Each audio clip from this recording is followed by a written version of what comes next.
And here we go again. Hello, everyone. We are Fernanda and Nuno from the Rose Meditation. And in today's podcast, we're going to talk about one of the techniques that is more, how can I say it? It's not an unanimity between our students. So some love and some of them just say, I don't have patience to do that. So it divides in two teams, the lovers and the haters. But even though you love it or you hate it, we want to talk to you about it and explain why it's so important, why it's so essential, why it's so useful to do these techniques that are called Yoga Nidra. So, Nuno, you want to explain what Yoga Nidra is? Yoga Nidra is our relaxation technique, part of the class. So that means is one of the techniques that is part of a class. And the thing is, it was one of the most popular effects. That's why a lot of people misinterpret that the objective of a class is to get calmer. Yeah, it's which not. is Not at that all. if you are overloaded with stress, you're gonna feel calmer because of that in the context of a class. Because it is the position of that yoga nidra, that relaxation technique in the class, it's very special. It is. If I do the same class the other way around, it wouldn't be that special. It wouldn't. So just so you know, it's towards the end of a class. Even if you do an 8-part class, which is a more advanced class, or in the beginners class, is also towards the end of the class that the relaxation happens. And it has a purpose. There's a reason. There's of a course, reason there. Of course. You wanna I'm gonna get come closer a here. little bit closer. Yeah. Because the main objective of the relaxation techniques, this is the subject today, relaxation techniques. And the main objective of those techniques is the assimilation. I would say the first is the assimilation, which means what are you going to assimilate if you didn't do any technique yet? Yeah. So I like to do the comparison when you study, you are reading or you're studying some subject for some course, university or whatever. You should to sleep, and when you sleep, you assimilate that knowledge. It like something in your brain changes, and it goes from the that part of the brain where it's the recent experiences to the one that is most it's deeper. I'm not an expert in brain. Me neither. Functioning. But basically, you have to sleep to assimilate that knowledge. It's similar. You have to do the techniques and then to relax. And when you relax, you just assimilate that knowledge, but it's a practical knowledge. It's the knowledge of your body, your breathing, your flexibility, your strength, and so on. So when you do this relaxation, and if you can go deeper in your relaxation, you're going to be able to assimilate all this power, all this knowledge, and all this strength. And it's so easy to understand. For example, when you go to the gym and you do a class or you do your training, at the end of your training or your class, you are exhausted, right? That's what's supposed to happen. When you do one of these ancestral training, if you do a good relaxation, a good yoga nidra, at the end of the practice, you are so full of energy, of vitality, that you can do another day Mhm. of work, of anything, because your level of energy is so high because you just simulated it. Yeah. And you know, as a teacher, when we give a lot of classes in a row, if we don't stop and do also our relaxation, we are exhausted at the end of the day because we didn't do the assimilation technique. Mhm. You want to share anything about it? Yes. There's this more of a general concept of cool down, relax at the end Mm-hmm. in the realm of sports, but I think it's very superficial. It is. Okay, Mm-hmm. people.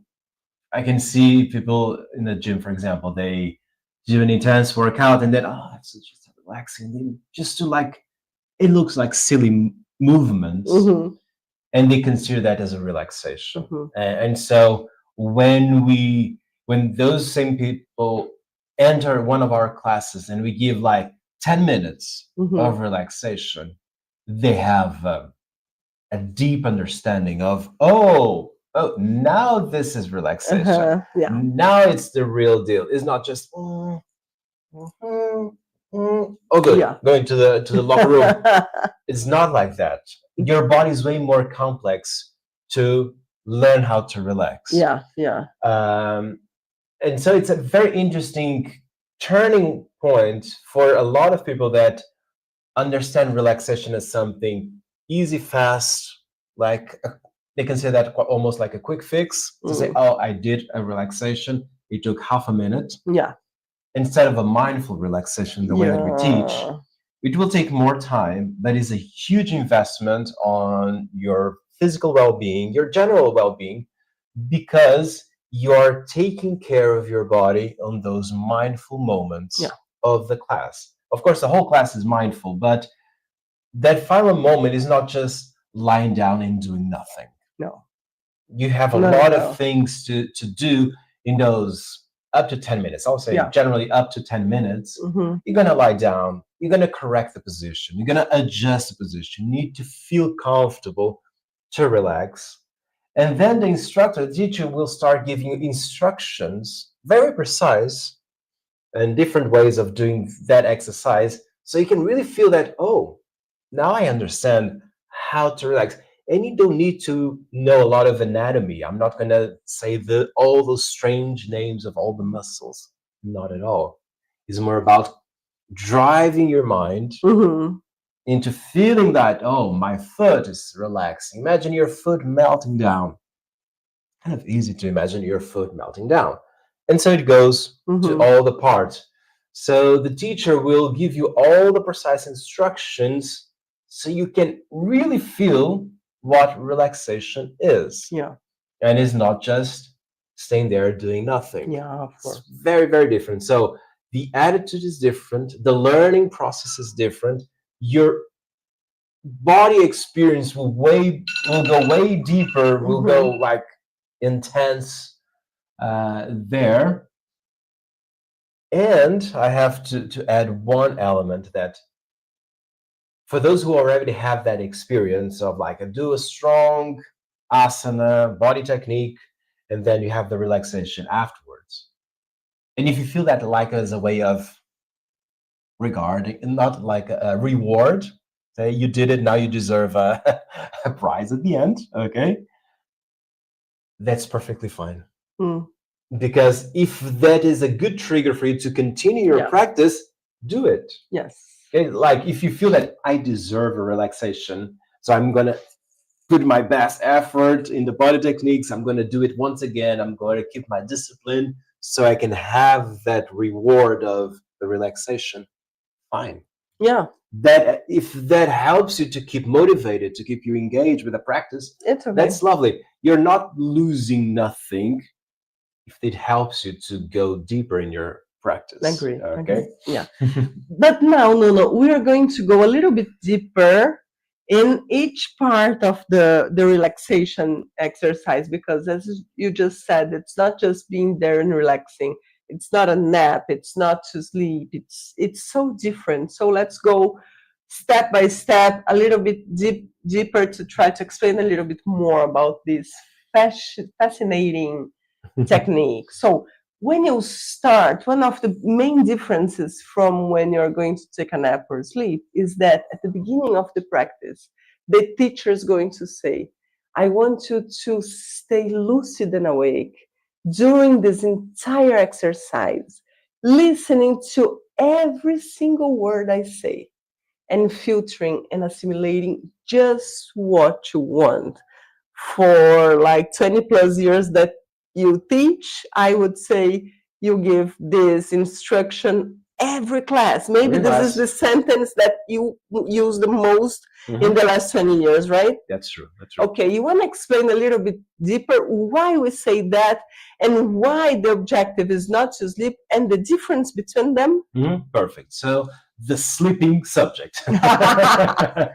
So if your practice as a whole has the intention to elevate your awareness, your consciousness, Mhm.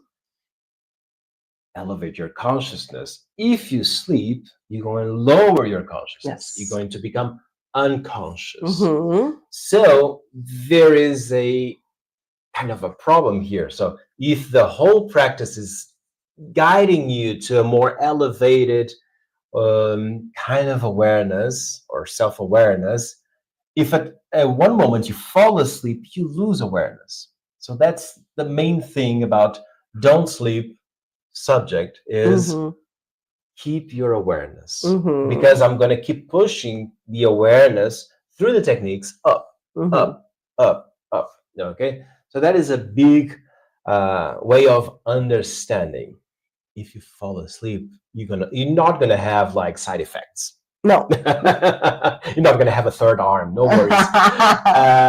But if you are able to keep in that awareness that you can follow all the instructions, you can have the real sensation, that's great, because then you're going to do other exercises afterwards, and you're going to keep pushing up your consciousness. Mhm. So guys, don't sleep, Mhm. stay awake and lucid.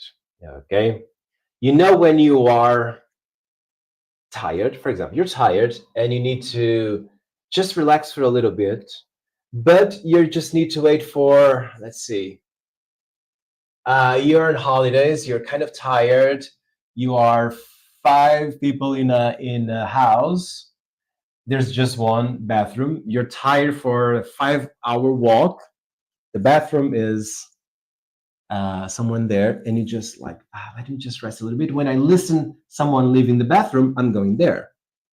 So I'm going to relax. I'm not going to fall asleep because I need to be aware if someone is leaving the bathroom so I can go. Understand, I'm relaxing, but I'm aware of what is happening in the surroundings. So when the bathroom is available, I will go there. Mhm. That's kind of what we want here in Mhm. terms of awareness, not falling asleep, is relax. I'm going to bring your body into a deep state of relaxation, but your level of awareness is always there, Mhm. high. Yeah. Okay, that's the first thing. Then the second thing, listening to everything I say. Yeah, so that means I'm going to give all the instructions. You're not going to be lost in this exercise. So you are in a lying down position. You are programming your mind to stay awake and lucid, but the instructions, you're going to listen to them. Yeah. Okay, that's another important tip It from the is. beginning to the end. Mhm. Uh, Listening to everything and then filter. Filter. Yeah, so filter is, imagine there, I suggest something, as a teacher, Mhm. that you don't feel comfortable with, okay, or that you like something else, Mhm. okay. You are in the nature and you are lying down on the grass in that endless field of grass. I don't like the touch of grass, Yeah. so I have kind of um, a yoga mat or something that gives me comfort. I can Mhm. imagine correct the suggestion of my Mm-hmm. teacher Mm-hmm. and just giving more comfort. Mm-hmm. Oh, I'm here in a place surrounded by a beautiful, endless field of grass, but I'm not lying down against the grass. That for me is uncomfortable. Mm-hmm. So I can filter. That means I can kind of customize the instructions to my comfort. Yes. Got it? Mm. And so you still have that uh, tolerance between the suggestion of the Mm-hmm. teacher and the way that you're going to feel the relaxation. Yes. Okay? Yes. Really good example. So that's a filter. Mm-hmm. And So, assimilate.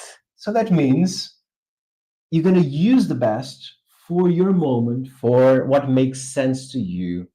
Uh, and you need to be receptive somehow. Mm-hmm. That assimilation is kind of suggesting you. So you're going to relax. You're going to filter my words. Feel free to make that kind of adaptation to your taste, but be receptive. You're going to use that receptiveness Mm-hmm. during the entire relaxation. Yeah. Then there is the sentence, and we start the relaxation exercise. And there are a few options. There are actually a lot of options, more than a few. And one of the ones that I really love is when you use, because it's not a secret that I am a breathing exercises fan.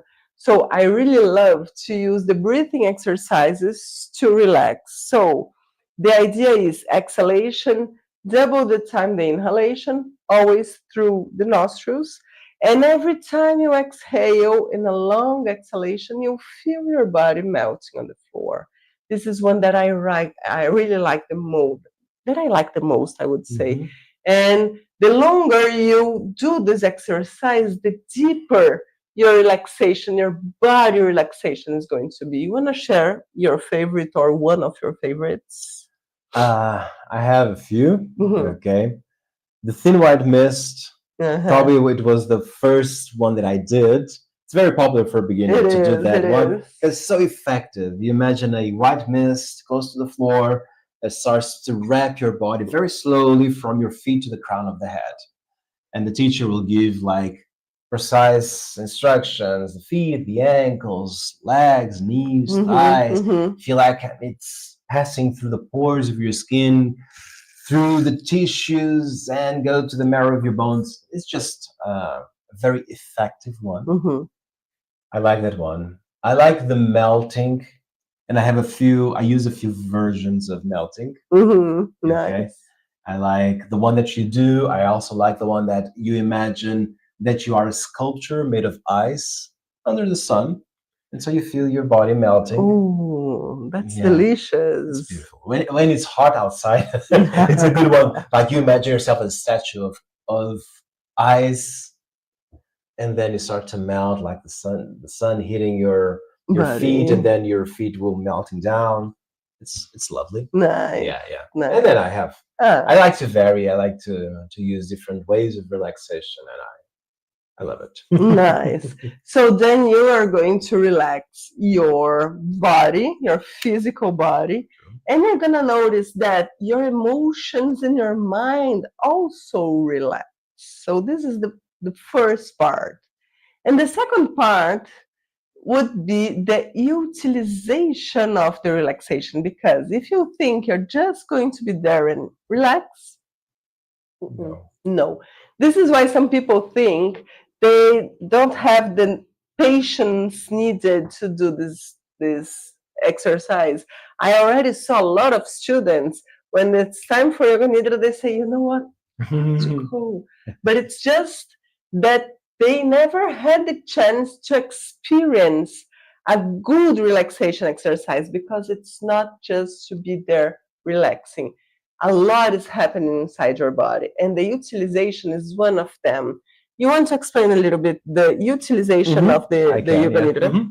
So utilization is using your state of receptiveness. So you are receptive during that moment of the class, and you are receptive to what? To mentalize good things. You can just start by mentalizing that this relaxation is improving my health. For So you're example. mentalizing that you are there doing a class, connecting to this ancestral way of training, and you're doing it for yourself, not in a selfish way, but in a self-care way. Hmm. Got it? So you're improving your muscle tone, you're expanding your lungs capacity, you're boosting your vitality, and you're just kind of reinforcing what you're doing there. It's a very simple way to use as a beginner to use that. But when you do it through images, it can get stronger. And Hmm. when you build images with your mind, that means you're going to use your imagination or your memory to build an image. An image of what? Ideally, it is a goal that you have, Hmm. a transformation, a path, a sense of direction in your life, transformation of your body, of your professional career. It needs to be meaningful for you. Yes. That's the only thing. It needs to be meaningful and it needs to be in a positive way. Okay. So, for example, you smoke, you want to quit smoking. You don't see the word quit smoking. You're going to imagine yourself. Imagine that you like to have a cigarette when you're taking a coffee. You're going to imagine yourself taking a coffee without a cigarette in your hands. Hmm. Okay. So, in a positive, so without denial of any kind, you're just seeing that new, better version of Hmm. yourself accomplishing the Yeah. goal that you have Yeah. in a positive way. You can do it through images, real time, what is happening, what you imagine that should be happening. Or if it's hard for you, it can be a sentence. Hmm. You visualize the sentence, like, um, you want to get a job. Okay, imagine that you're unemployed and you're looking for a job, and you imagine that you receive an email and say you're hired, like the you're hired subject. Yeah. See, you're hired. That's something that you're, if you're working towards that direction, lovely, you're hired in the subject. Beautiful. And it's how you should think about what mentalization should be, Yeah. Yeah. creating images with words, images, or one way that I like to explain, imagine that you travel through to the future and you see yourself accomplishing that goal. You take a picture, you come back to the present moment, and you're looking to that picture. That's it.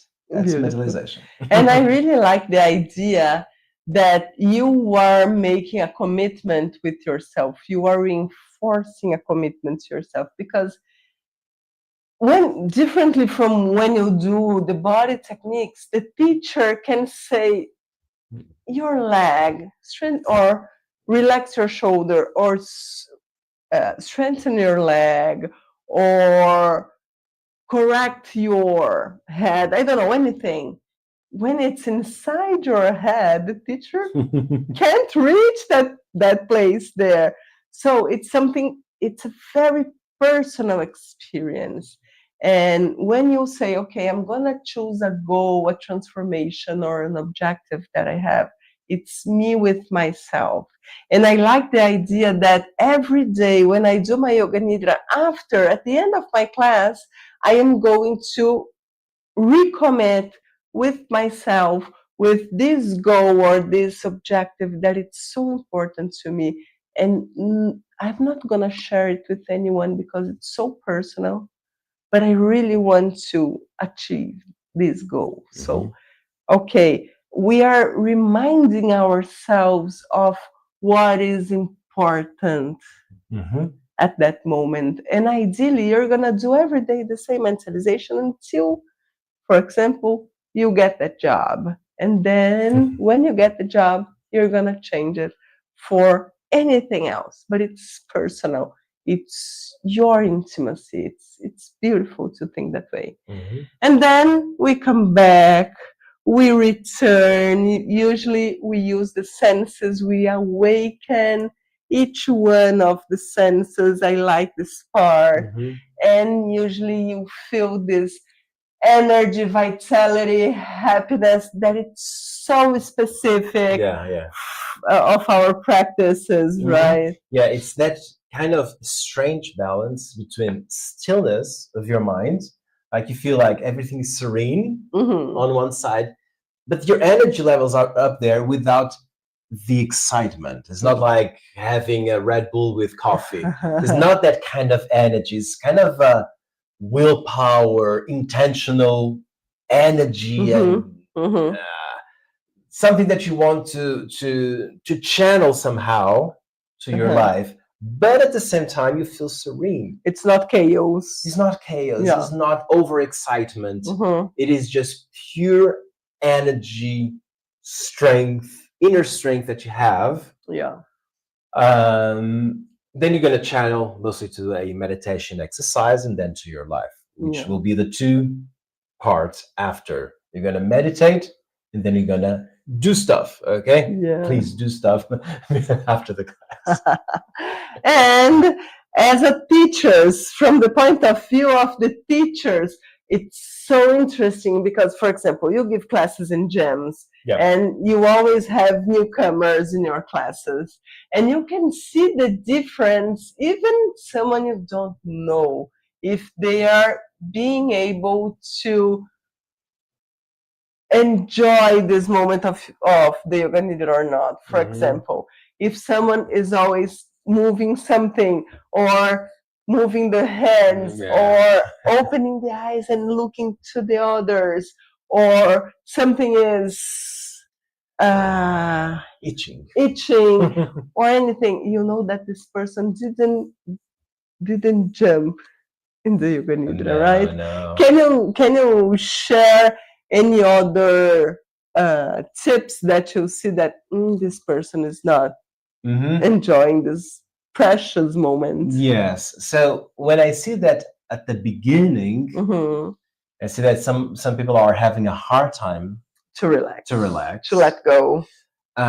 Sometimes what I do, I change or I overlap two different relaxation exercises. Okay, like imagine that every time you breathe out, you relax. Okay, a different part of your body. I'm giving that instruction, but the person is not being able to feel. Okay, and then I change slightly. I say, okay, let's do the following: inhale deeply, hold your breath, hold, and now exhale and relax your left foot.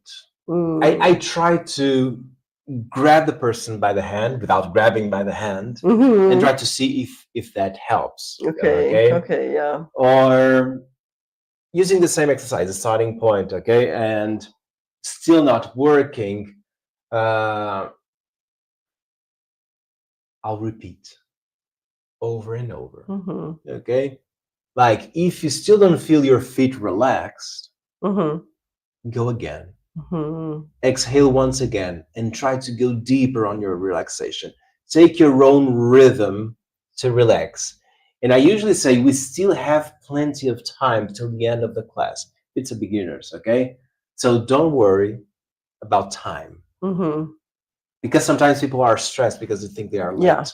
Okay? It is something that most of us are with that in mind. Oh, I'm late, or this class will end later. My classes I'll finish on time. Okay, always, yeah. And so I'm always controlling the time so people can have an experience. But if I feel that the person is not allowing themselves to relax, I'll give extra tips. Okay, no rush. We still have like 8 minutes till the end of the class, and then suddenly you see people, oh, okay, 8 minutes, that's a lot. And then people, oh, now I can relax. Okay. Or try to relax without moving. And then say it again. When you move, you activate muscles. It's the opposite. I want you to stop using your muscles. So don't move. Go there with your awareness and relax your hands. Okay. And you also have a good voice. I'll try. Yeah, you do. So it makes things better. Yeah, that's it. I would say we had the experience of the most important parts of the relaxation, even though, as always, we could be here talking the entire day. And next week, we're going to be here sharing some experience, some techniques. We are going to do relaxation during our Podcast. We're gonna our podcast. do it in real time. We will. Awesome. So we wait for you next week. And meanwhile, we are having the Black November. It's going on. So you enroll in a plan and you have a grade of this plan for 3 months. It's going to be amazing. So you can use it to start and do your practices and go deeper in our methodology. You have the link here. You have the link in our bio. So we wait for you there. And meanwhile, have a Mindful week. mindful week. See you next week. Bye-bye. Bye-bye.